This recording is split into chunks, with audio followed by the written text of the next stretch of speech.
주 찬양합니다. 주 귀를 기울이시사 다 듣고 계시네. 주의 영광 빛난 밤새 내게 비춰 주시옵소서.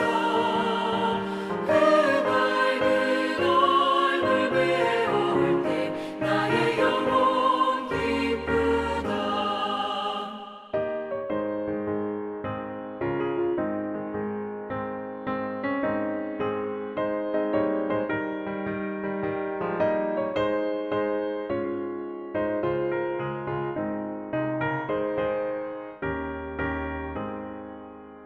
내 영혼의 복날 되어서 주 함께 하실 때 그 평화 내게 깃들고 주 은혜 꽃피네.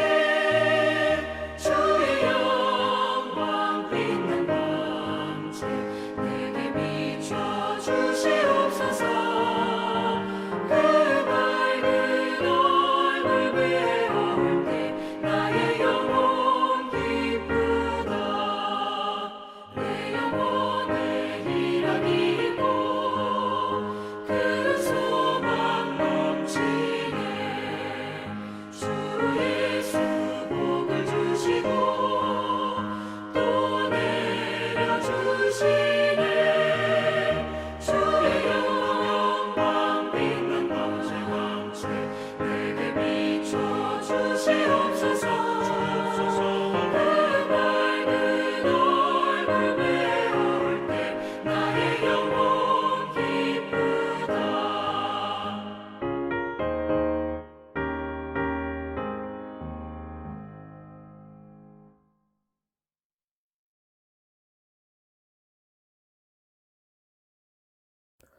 오늘 우리가 함께 나누실 하나님의 말씀은 신약성경 마가복음 16장 1절부터 8절 말씀입니다.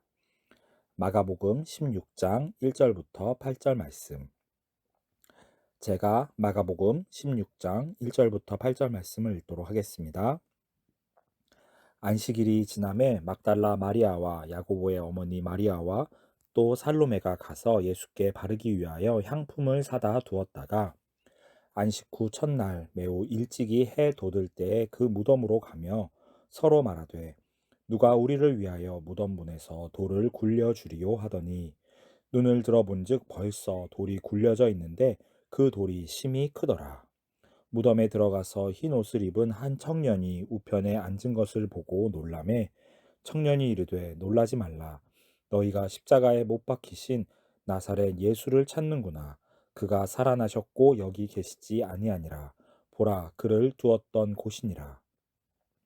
가서 그의 제자들과 베드로에게 이르기를 예수께서 너희보다 먼저 갈릴리로 가시나니 전에 너희에게 말씀하신 대로 너희가 거기서 배우리라 하라 하는지라.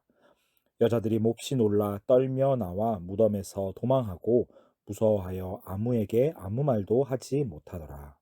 아멘. 교회에 오는 길에 천을 따라 벚꽃이 아주 예쁘게 활짝 피어 있는 모습을 보았습니다.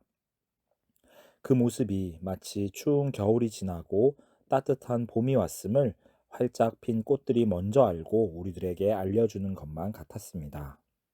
그러면서 이 봄에 부활주의를 맞이하게 되어 더욱 뜻깊은 것 같다는 생각을 해보았습니다. 오직 비릿한 피냄새와 처절한 죽음만이 가득했던 골고다 언덕과 아리마대 사람 요셉의 무덤에 만약 부활이 없었다면 영원토록 슬픔과 절망만이 가득했을 텐데 추운 겨울이 가고 마침내 모든 생명이 다시 생동하는 봄이 오듯이 죽음 이후에 부활이 있다는 이 사실이 우리들의 마음속에 큰 위로와 힘을 주는 것 같습니다. 오늘 우리는 안식 후 첫 아침에 부활을 가장 먼저 경험하였던 여인들을 통하여 우리들의 삶 가운데 부활이 가지는 의미에 대하여 함께 말씀을 나누고자 합니다. 오늘날 우리 그리스도인들에게 부활은 어떤 의미일까요? 어떤 이들에게 부활절은 매년 연례 행사처럼 다가왔다가 스쳐 지나가는 특별한 의미가 없는 그저 그런 시기일지도 모르겠습니다. 또 다른 이들에게 부활주일은 분명 기쁨의 순간이지만 그 순간이 지나고 나면 별 다른 변화 없이 또다시 평범하고 몸이 건조한 일상이 반복되는 때인지도 모릅니다.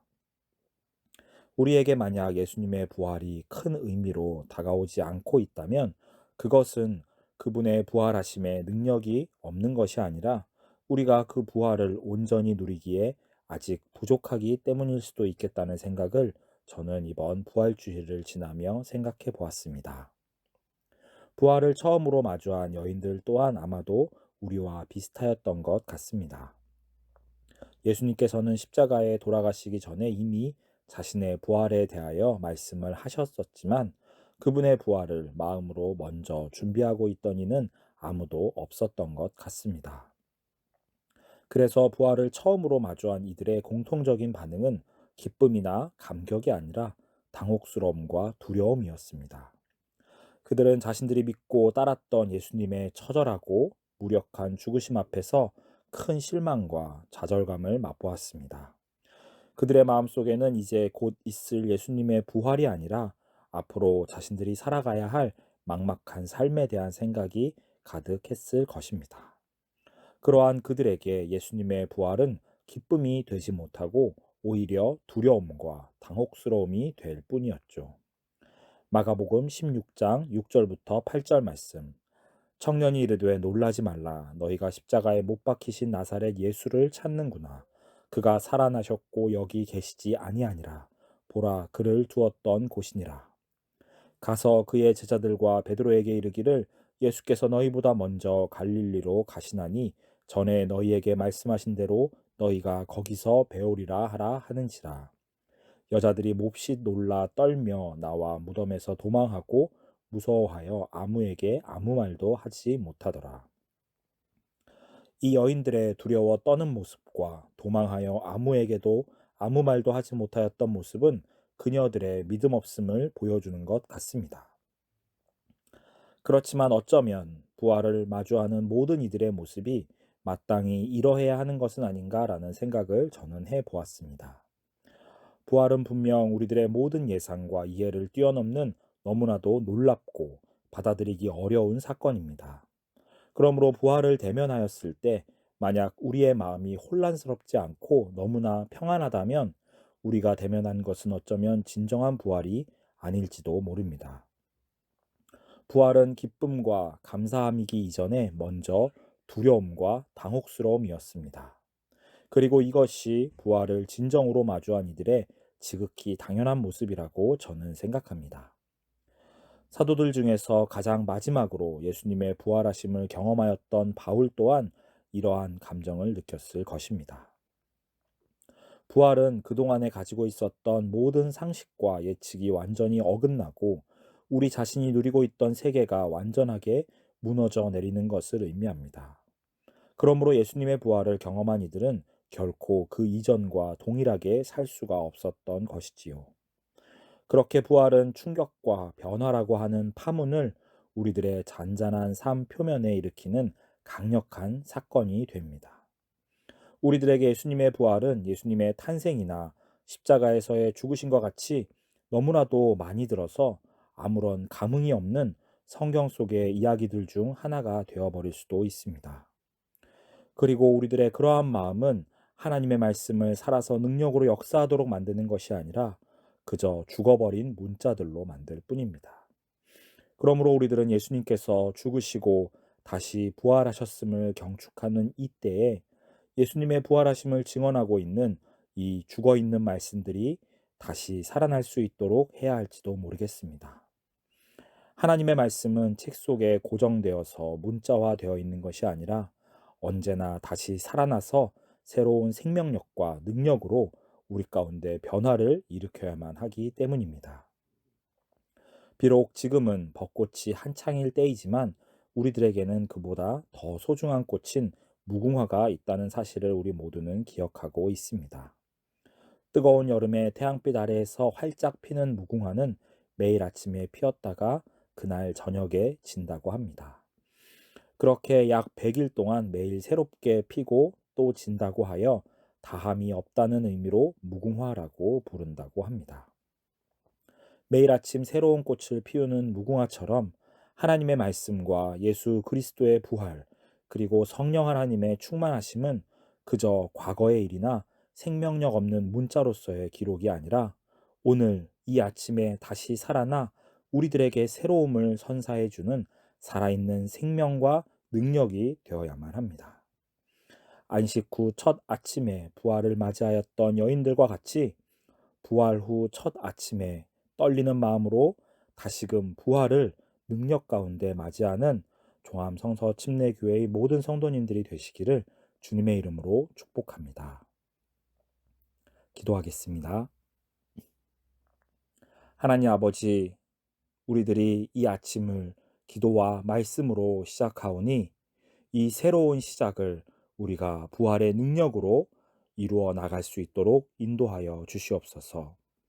부활이 그저 성경 속에 나오는 죽어있는 문자화된 이야기가 아니라 오늘 지금 바로 여기에서 우리들의 삶 가운데 살아서 역사하는 생명력 있는 말씀이 될 수 있도록 인도하여 주시옵소서. 혹여 우리들의 삶 가운데 우리들이 홀로 감당하기 어려운 너무나도 크고 무거운 짐과 아픔들이 있다면 예수 그리스도의 그 부활의 능력을 힘입어 우리가 능히 우리에게 주어진 십자가를 짊어지고 예수님께서 걸어가신 그 길을 뒤따라가는 참된 제자들이 될 수 있도록 인도하여 주시기를 간절히 구합니다. 하나님의 모든 자녀들에게 하나님의 놀라운 은혜와 능력이 함께 하시기를 주님의 이름으로 간절히 구합니다. 우리를 위하여 십자가에서 돌아가시고 또한 능력 가운데 부활하신 예수 그리스도의 이름으로 기도합니다. 아멘.